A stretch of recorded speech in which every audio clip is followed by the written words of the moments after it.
Hey friends, welcome back to Cut the BS, Build the Dream. I'm your host, Brittney Kosev, single mom, investor, real estate broker, and straight talking guide to leveling up every area of your life. You know, the last few episodes, we have been talking about a very important concept, and that's hard work. But you can work tirelessly and still miss the mark if you don't have today's message as part of your daily life. Today, we're diving into something big, bigger than mindset hacks, bigger than morning routines. We're talking about abundance, and not just as a buzzword, but as a way of life. You're going to learn a few important things: why your subconscious creates your reality and how you can reprogram it, what emotions really mean is specifically jealousy, and how to use it as a growth tool, and the exact mindset shifts I made through books, therapy, and daily practice. And of course, how abundance became one of my core values in life, in business, and in leadership. This episode it gets personal. So let's get into it. Let's take you back for a second to growing up. Growing up, we were broke. Not that tight on money broke, but bankruptcy, cars repossessed, 9 people in a 3-bedroom trailer working multiple jobs kind of broke.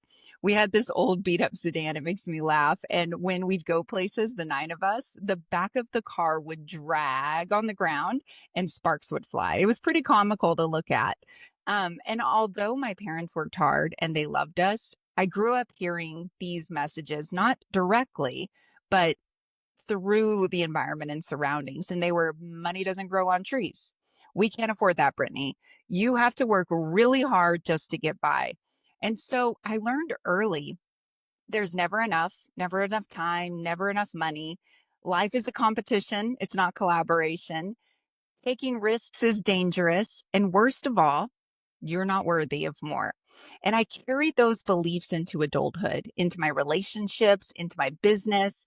And I believed I wasn't worthy of investments, wealth, really, or even love. And here's the thing though, those weren't facts. They weren't directly said to me. They were learned beliefs.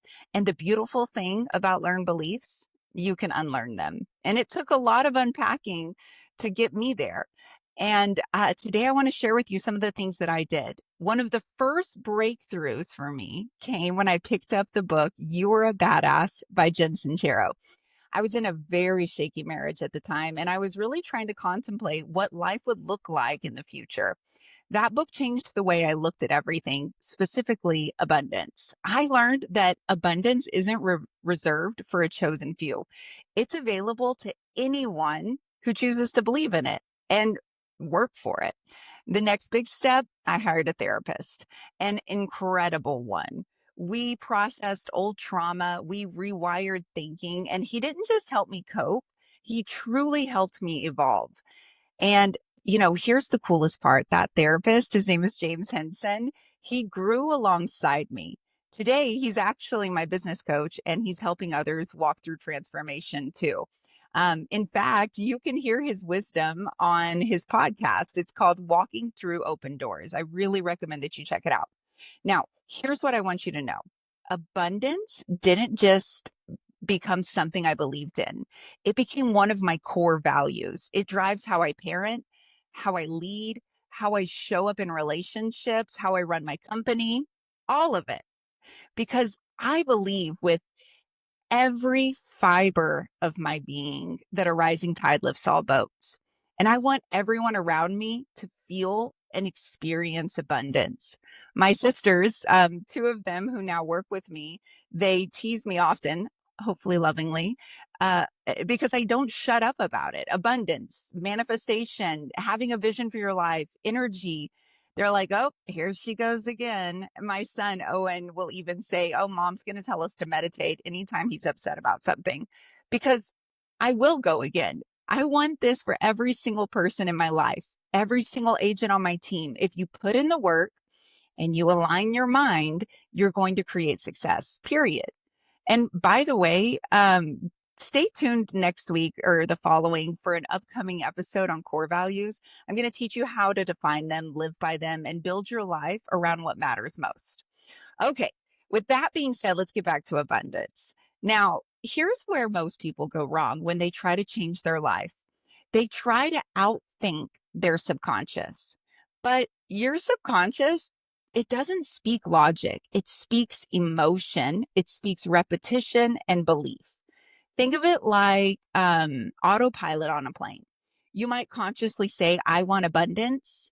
But if your subconscious is still programmed for lack, you're going to sabotage yourself every time. You're going to push away opportunities. You're going to overwork thinking that's how you're going to get there. And you'll have small wins, but over time, it's just going to fall apart. You'll undervalue yourself. All to stay in this safe zone your brain is created, because that's the brain's job, to keep us safe. But your goal isn't to fight it, it's to reprogram it. So I came up with this kind of reprogramming blueprint that I want to share with you. Here are the exact steps I use to shift from scarcity to abundance, because I still find myself falling into it sometimes. Step number one is awareness. Whenever you have a thought that doesn't align with what you're trying to do in life, trying to get more of in life, for example, I'll never have enough, or uh, I'm not worthy of love. You have to pause and you have to ask yourself, is that true? Or is that an inherited fear? Is that a limiting belief? That's step number one, awareness. Step number two is to have curiosity over shame. You cannot judge yourself. You have to get curious. In fact, James Henson taught me this. He calls it friendly curiosity. You have to say, whose voice is that? Is that my mom? Is that my coach? Was that society? Was this my ex-husband, my ex-boyfriend, my ex-girlfriend? Who is the one saying those things? And why am I believing it? All right. Step number three, emotions don't often mean what you think they do. And big example of this is jealousy. Jealousy is really self-doubt in disguise. Jealousy is just a signpost for what you desire and you don't have it yet, or you don't believe you will ever be able to have it. For example, oh, Jen's always winning awards. She's probably just lucky. Or Harrison's always closing deals. He must be really lucky and have a big sphere. No, that's your fear talking. That's your doubt saying, I don't think I'm good enough for that. And so we have to use jealousy as a mirror. We have to use our emotions as a mirror. They're not our enemy, right? All right. Next step, we have to recognize flooding. What is flooding? Well, flooding is when a mistake spirals into panic. That's flooding. I missed one client call. Now they're going to fire me. Everyone's going to leave me. I should just quit this altogether. You're literally saying to yourself, no matter the outcome, I'm going to let my emotions control it. No, you have to instead say to yourself, okay, Britt, you're flooding right now. Chill. And so that's the next step. And then finally, you have to recognize the change, because change happens in the storm. Change happens in the storm. Real transformation doesn't happen when things are going well. It happens when everything is falling apart, when shit hits the fan, but you choose a different response. Maybe the old response was panic. Maybe it was to numb out with alcohol. Maybe it's to get on Hinge and just start swiping just to feel something. Maybe it's self-pity, avoidance. But your new response, it can be many things. It could be, for me, recognizing I'm flooding and I'm going down this negative spiral of doom. So instead, I start breathing. I anchor in gratitude. I get present, remind myself, hey, I'm safe, I'm growing, and I can create abundance even now. This is what real rewiring looks like. Not just thinking differently, but responding differently when the pressure is on. Let me tell you another story. I was with a group of girlfriends at this spa, and we were just having a good time, and then things started going off the track. So one of them was drinking too much, one of them was arguing with another group of girls. I was dealing with a horrible lawsuit moment, and trying to work inside this spa situation, and it was really stressful. And my old me would probably have grabbed a glass of wine and started distracting myself through social media. But instead, When I got to my car, I sat there and I just focused on my breath. I just quietly breathed and recentered. That's the reprogramming I'm talking about. That's the true change when you're changing in the middle of a shitstorm.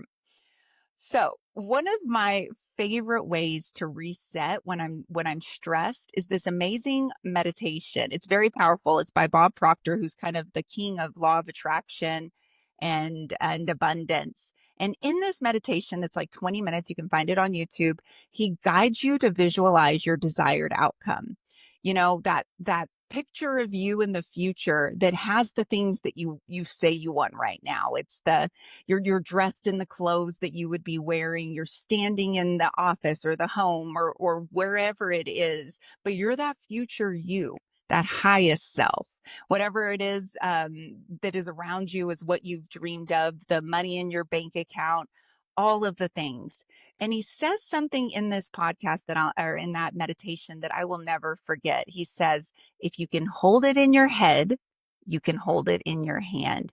And then that line hits me every time. It reminds me that I'm not a victim, I'm a creator. I'm not crazy for dreaming big. I'm building something real from the inside out. And so are you. We all have it in us. If I can hold it in my head, I can hold it in my hand. You've also heard of LOL, right? Laugh out loud, but I want to redefine it. Instead of saying laugh out loud, what if it's live out loud? Declare what you want. I am devoted to smart money decisions. I am devoted to a healthy marriage. I am devoted to a business that feels aligned with my goals. I'm devoted to peace, whatever it is that you want. You are allowed to want more freedom, more presence, more love, more life. LOL, live out loud. And that's not selfish, it's sacred. Rumi, the poet, said, align yourself with what lights you up, and you'll never be led astray. Your highest self, that's the part he's talking about. That person knows the way. Let them lead, right? What got you here to this present moment isn't going to get you to that highest self. You've got to make those changes. And so another thing I learned is reality is a mirror. Reality reflects your dominant beliefs right now. Einstein said, we cannot solve our problems with the same level of thinking that created them. So stop asking the world to change and change your thoughts. The world is going to respond to you. When I feel scarcity creeping in, and I still do with money, with time especially, I go back to the basics. Okay, stop flooding, Britt, chill. You've got clean water, AC in your car, laughing children, and a business that you're building from the ground up. And that little bit of gratitude, it flips the switch and it reminds me abundance was always there. I just had to tune into it. And so let me leave you with this. Can you see opportunity around you? Because it's there. Can you believe that you're worthy of more? Because you are. Because if you can hold it in your head, you can hold it in your hand. I love that. Abundance is not some sort of lottery win. It's not luck. It's not just for a special few. It's a decision you make daily, especially in the mess. And that's why it's one of my core values. I look at the word abundance every day and I remind myself that I'm worthy of it. So stop waiting, start believing, live out loud. If this has been something that hit home for you, then share it. Cut the BS, build the dream with me, Brittney Kosev. If, like I said, if it gave you a spark, share it with someone else who needs to hear it today. Hit subscribe, leave a review, all the things. And let's keep building this community of badass dreamers and doers. So until next time, remember, you are enough, you are worthy, and abundance is your birthright. We all deserve it. So go out there, cut the BS, and build the dream.